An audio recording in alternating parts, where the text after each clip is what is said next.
global pandemic sweeps across the farms with its effects.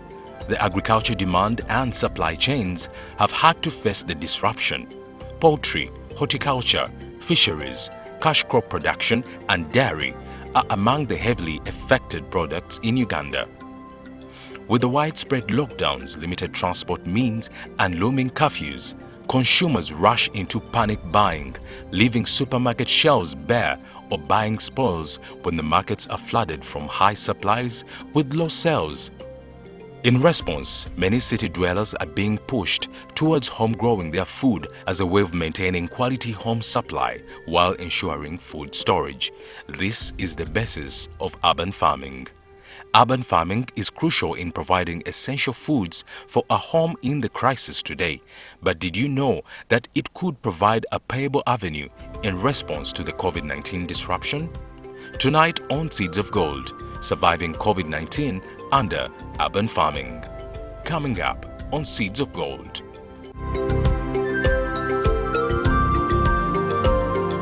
For us, we are here to demonstrate that urban farming pays. We are also here to demonstrate that you can keep cows in urban areas without inconveniencing your friends. Because many farmers keep cows, but you can tell almost a kilometer away that there's a cow somewhere. You don't have to inconvenience your fellow neighbors.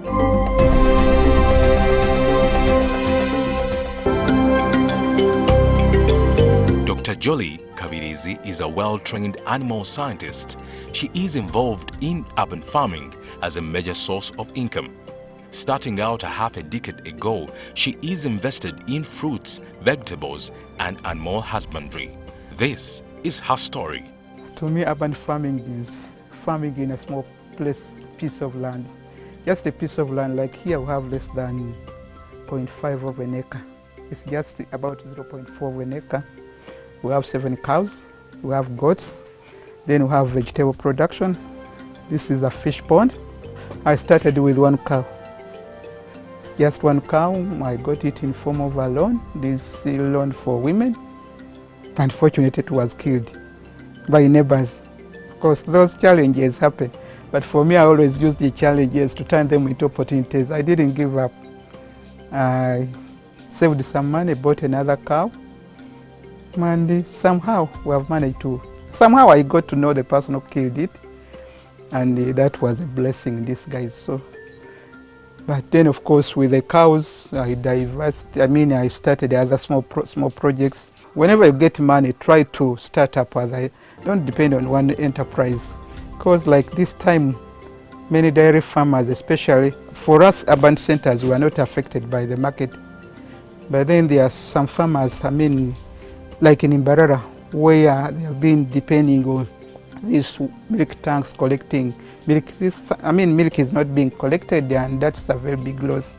One of Jolie's most profitable ventures on the farm is dairy production, a business that has not survived the impact of COVID-19 disruptions, especially for many commercial farmers, except for the case of Jolie. Before COVID, it was very good.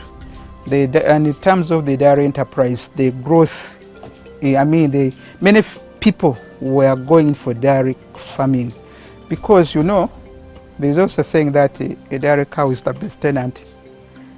Once you manage it well, you are sure of income every day. Unlike crops, because crops, you grow a crop, you have to wait for a season. But so many people, and especially the urban and peri-urban, where there's milk for market for milk, many people were going in for dairy. And the production was increasing day in, day out because people were adopting some of these improved technologies like use of improved feeds, conserving feeds in form of hay, silage and haylage. And then the farmers, there's also a group of young people who had taken up dairy farming as a business, not because they were keeping cows, but they were helping farmers to make silage, and they were getting a lot of money. But of course, there are so many farmers who have been affected. There are so many farmers who have been, of course, who are selling a lot of milk, and they were supplying milk to the schools, hospitals, and what? Okay, hospitals are still open, but the schools are closed, and the hotels. So the marketing has been affected very, very badly. Definitely those farmers they could do what they call value addition, but then you have to before you do value addition, you have to have a market for yogurt and all those. But people are now saving whatever little money they have to do what? To buy food. Even here, we used to have many customers. Of course, as much as we are still selling milk, we used to have so many customers, but some of the customers, they are trying to save the little money they have to buy food. Many of our customers we are getting now are customers who have no option because they have babies, they have young children who need milk very badly. A person like me who is just sleeping next to my cows has not been affected so much because I can still monitor the cows like I used to be. I can still tell the cow is sick, I have sufficient feeds. Milk production is the main aim for cattle keeping. This production fluctuates based on a number of factors. In the crisis times, access to animal fodder has been a challenge for many. But this is where the strength of an urban farmer lies, because you will be used to a controlled environment to either produce, provide, or keep fodder for the cattle. Dr. Jolly says. Yeah, in terms of production, of course, the production has been increasing, but then the production is a function of, in science we say the production is a function of genetic and environment. Genetic is the type of animal you are keeping. You are not going to keep local animals and expect a lot. But you can keep very good animals once the environment, and the environment includes the feeding, disease control, and other aspects. So I've really tried my best to make sure that interaction is constant. Feeding the cows, because you really have to feed the cows. Without the feed, and that's one of the challenges many farmers are facing, you are not likely to increase production. Yeah. Then the other aspect is the disease. Fun enough, the diseases, that has not been a major challenge to us because we vaccinate, we control because the major disease in urban and peri-urban centers is the mastitis. Mastitis is due to poor hygiene, and then the East Coast fever caused by the ticks. If you don't control the ticks, but we do that. I keep crossbreeds, and everybody wonders why a professional like me keeps crossbreeds. I have my reasons, and I always encourage farmers. You know, these pure animals are very good. They produce a lot of milk if you feed them well. The major challenge is they are so sensitive to management. They are so sensitive to diseases. They are not used to our environment. And you know, in terms of milk quality, especially like the Friesians, this black and white, the Friesians, in terms of milk quality, the butterfat content is very low compared to the crosses. So you have to argue with your customers. We think you are adding milk water when you are not adding water. The crosses, they are easy to manage, very, very easy to manage.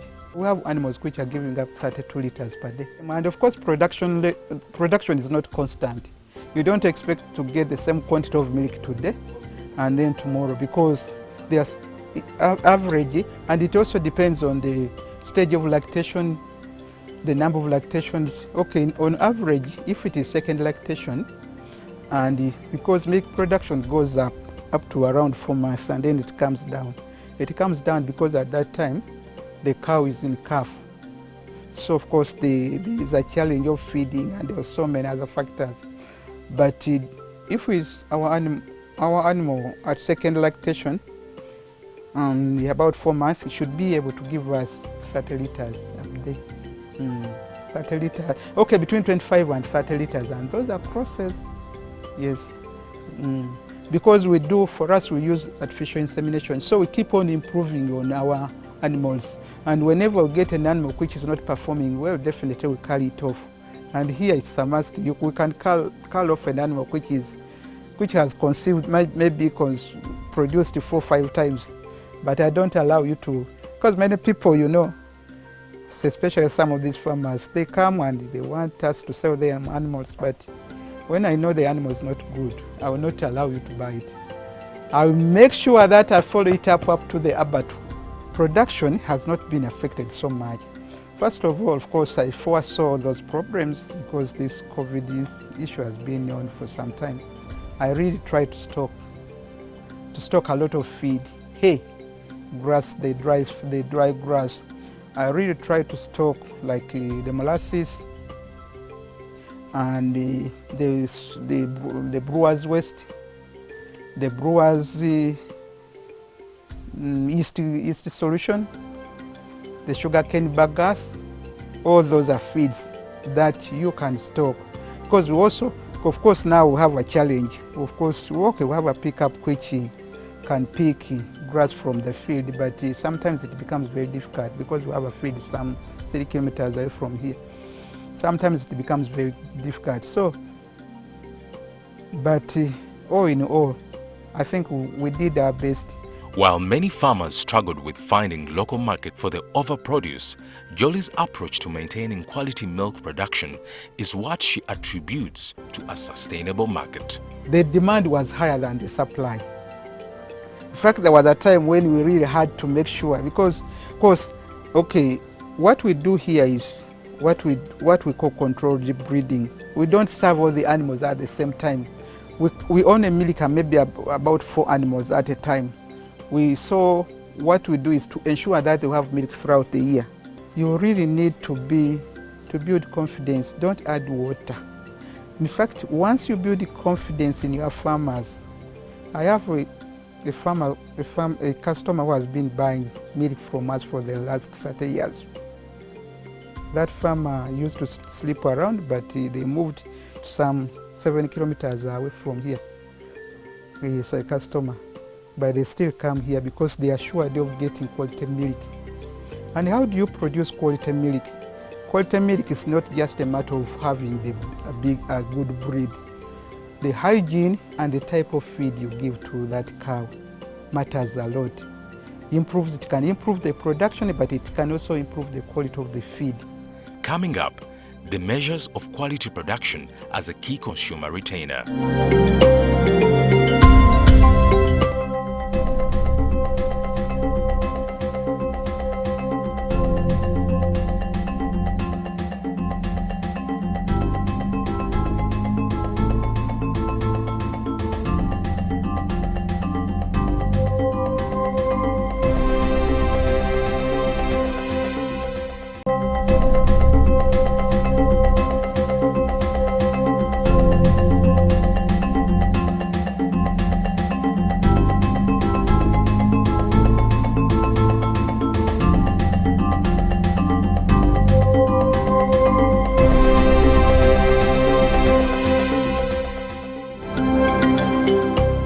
Contaminated milk can become a breeding ground for bacteria, yeast and mold. When polluted, milk quality quickly deteriorates.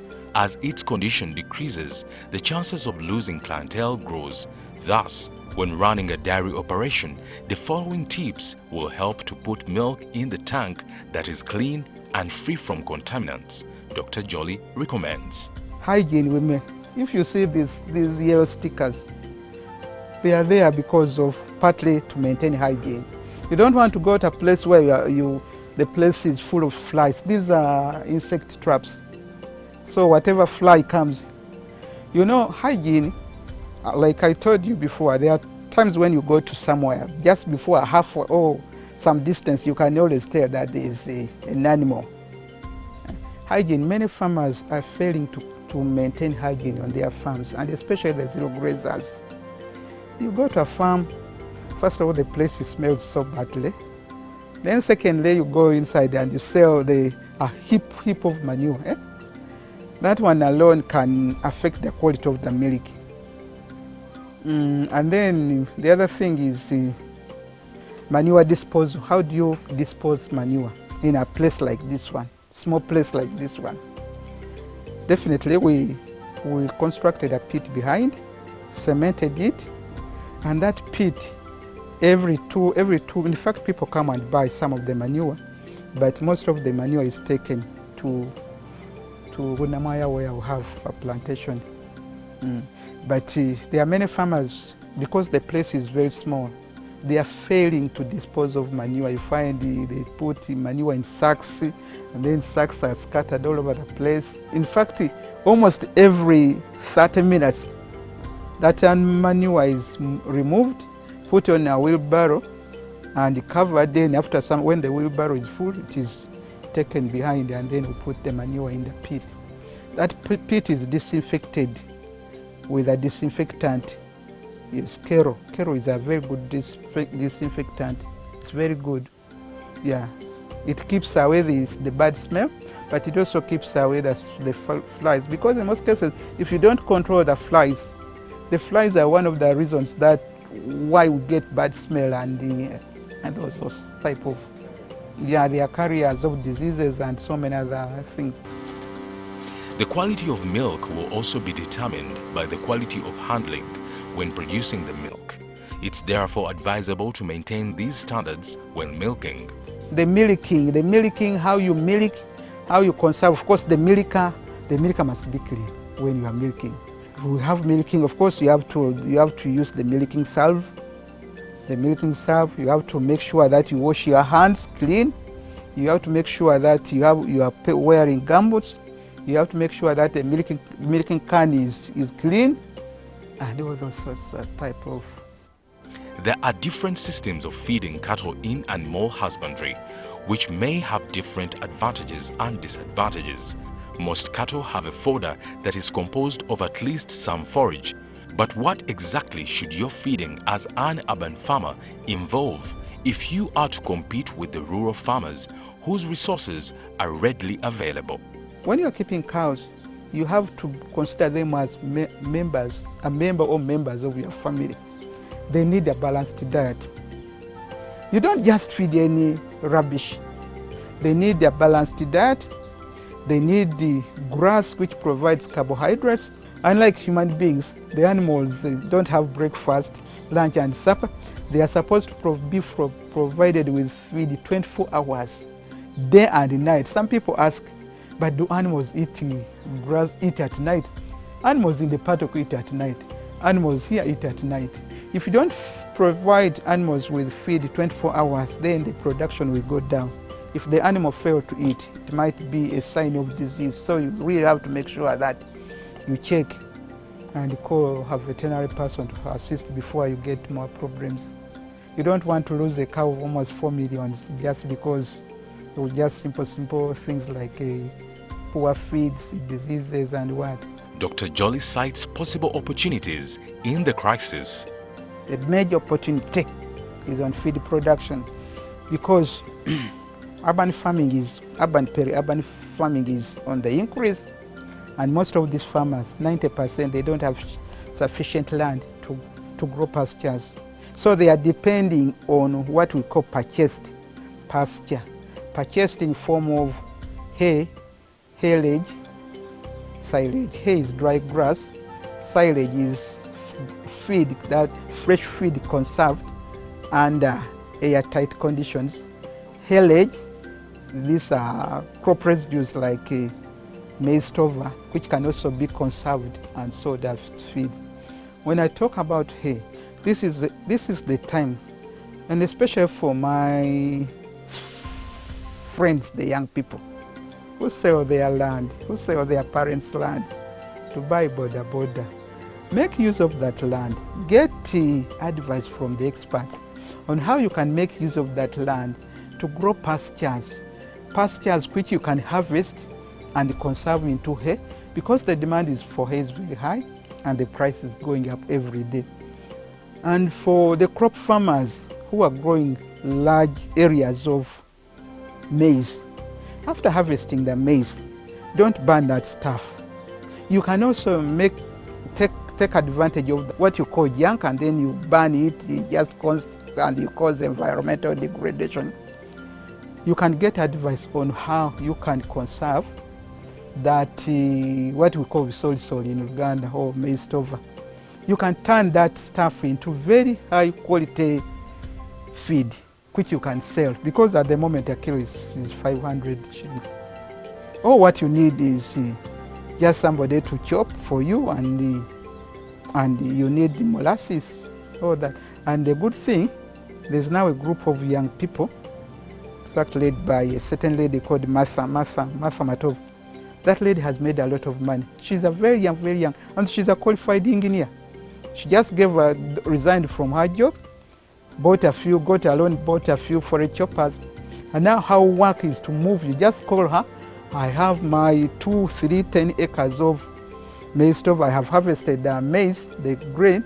I want you to come and help me to convert the residues into feed. She will come with her labor, chop and conserve.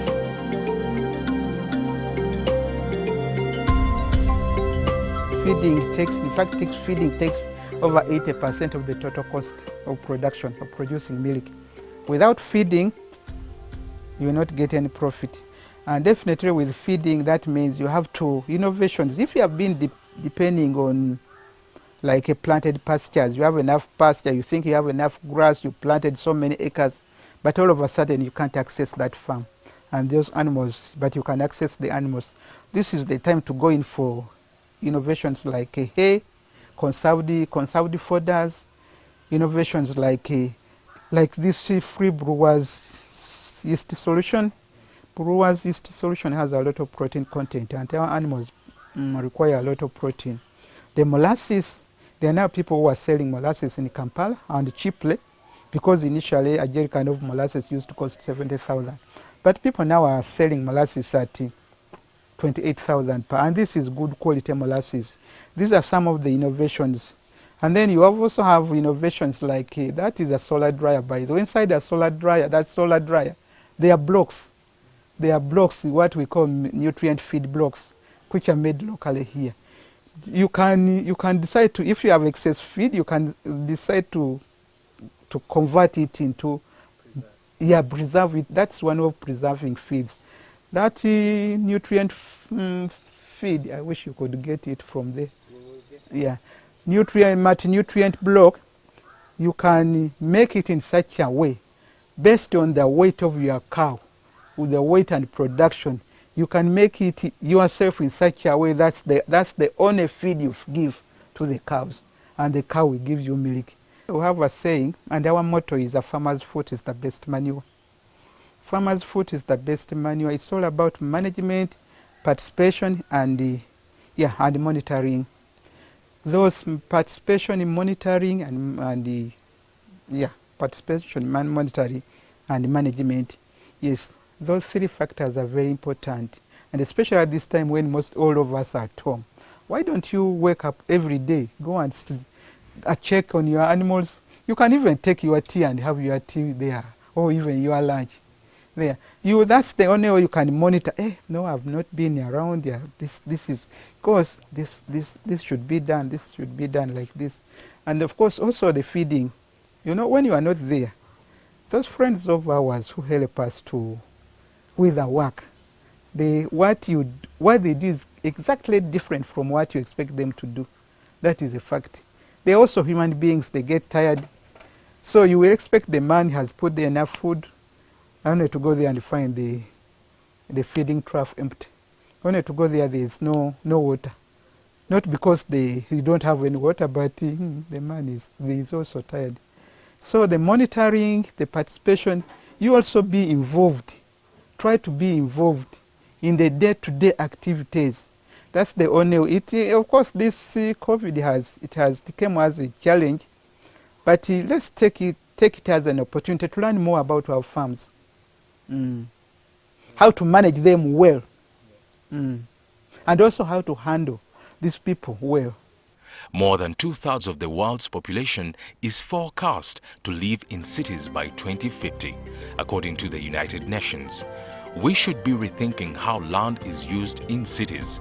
Urban farming can improve food security and nutrition, reduce climate change impacts, and lower stress while providing an income.